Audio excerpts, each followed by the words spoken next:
Tieto dve krasavice čakajú na tú pravú vyvolenou, keď nejaká bude, no tá bude mať to šťastie, že sa toho napije. No. Dobrý deň, vážení Hamorčania. Pozdravuje vás starosta obce. Na obci žijú mladí, krásni ľudia, ktorí by mohli žiť v krásnom rodinnom zväzku a plodiť deti. Prečo to nerobíme?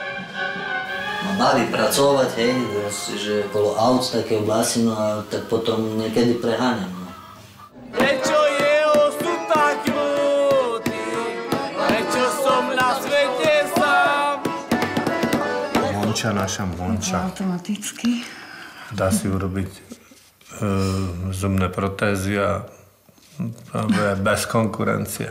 S takým poprsím, Pane Bože. 25. júla chceme zorganizovať spoločenské stretnutie slobodných mládencov a slobodných dievčat na obci Zemplínske Hamre. Možno, že by sa prebudili hormóny a možno, že by sa aj vzľadli navzájom v sebe, takže by sme z toho mohli mať nejaký spoločný profit. A o 3 ráno by sme ich začali naspäť rozvážať autobusmi. Nechci zůstat sám, to ti povídám, ľahko tě mne blíž, něco uvidíš, to ti říkám já, ďábla v sebe mám, na záda si ho dám, to pekne utíkám. Nechci zůstat sám. Dobre, keď nepôjdu, je to dobré znamenie.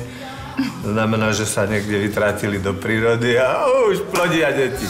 Ja nechci zůstat sám, to ti povídám, ľahko tě mne blíž, něco uvidíš, to ti říkám já, ďábla v tele mám. A tí lepší, tí geneticky fajnovejší, vycestujú na Mars. To ti povídám, ľahko tě mne blíž, něco uvidíš, no ti říkám já, ďábla v tele mám.